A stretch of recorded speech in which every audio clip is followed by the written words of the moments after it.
البنات كده تلفون شمالات هذه الليل ولا تلفون شمال.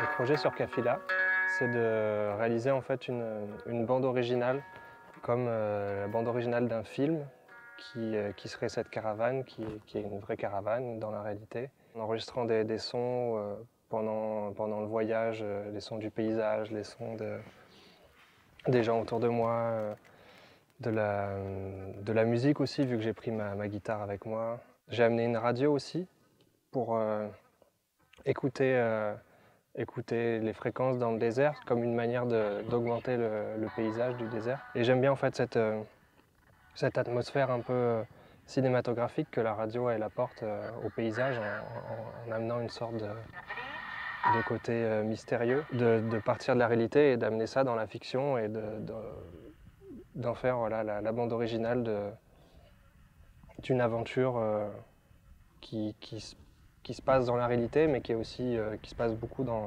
la tête de celui qui écoutera la bande originale, même de moi qui suis en train de la faire au fur et à mesure.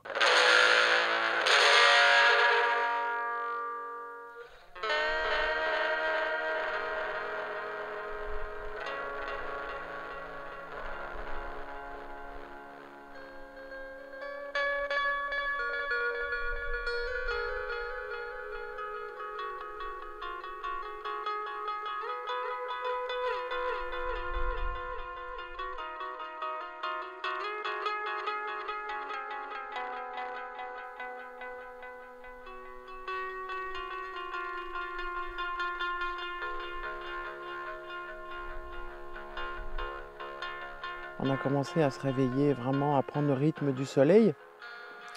Donc le rythme c'est-à-dire qu'on se lève à 7 heures, on démonte le bivouac pour partir à 8h30.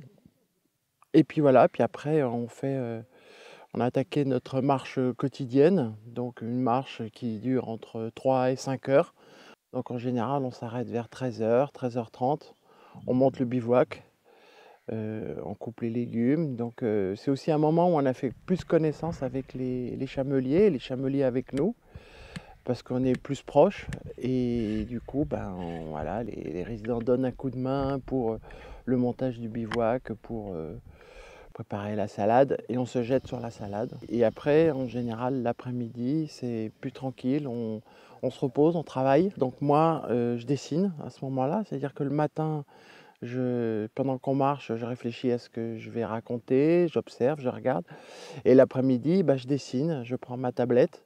J'essaye de faire une page tous les jours, tous les 12 jours. Enfin, pas que j'essaye, c'est que je fais.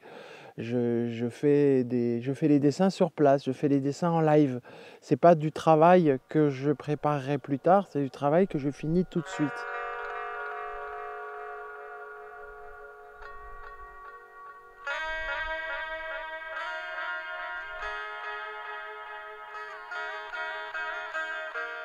Par rapport à ma danse, ce qui a évolué, j'ai travaillé beaucoup en improvisation et dans les différents lieux qu'on traversait.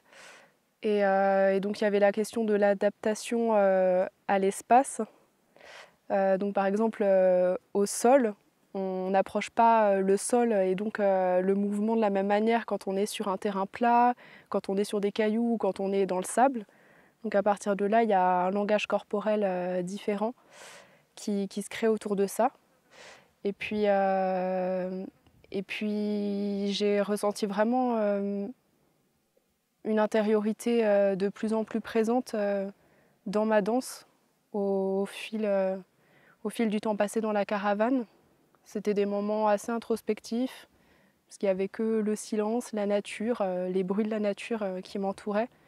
Et c'était des moments assez forts.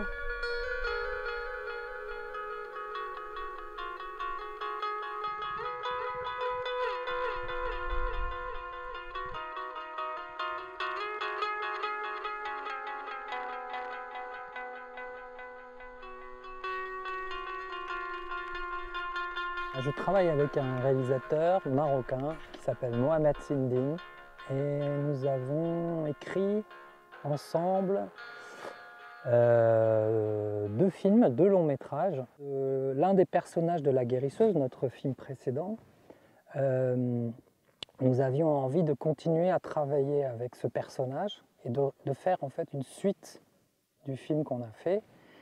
Et ce personnage qui part dans une quête à la recherche de son origine et qui se retrouve finalement confronté au désert. Et puis le rapport à la culture des chameliers, ça va vraiment construire certainement des choses autour du personnage du film. Et c'est vrai que la découverte de tout cet univers va vraiment modifier beaucoup de choses de ce qu'on avait un peu pensé comme ça. On s'était dit oui, on va faire ça, notre personnage va évoluer comme ça, etc. Et ben, il y a plein de choses qu'on ne va pas pouvoir faire parce que c'est pas possible, c'est pas réaliste, c'est pas crédible.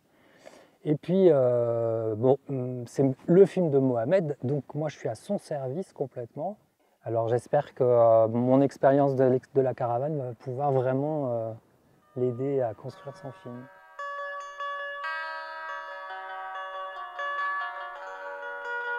Je pense que maintenant, le coronavirus rentre dans l'aventure, rentre dans l'histoire. En fait, aujourd'hui, on est aussi dans une situation où tous les jours, on ne sait pas qu'est-ce qui va se passer les jours d'après. Et du coup, moi, il faut que je raconte, il faut que j'en parle, quoi. De toute façon, moi, je pense que même si la caravane devait s'arrêter bientôt, moi, je pense que c'est déjà un succès, personnellement. Tous les jours, on est nouveau, mais finalement, une aventure, c'est ça. C'est pas un voyage organisé, une aventure, c'est des galères. Donc, moi, quand on me parlera du coronavirus, je dirais « Ah, et moi, quand il y avait le coronavirus, j'étais dans le désert du Sahara. » Donc, ça restera un souvenir inoubliable.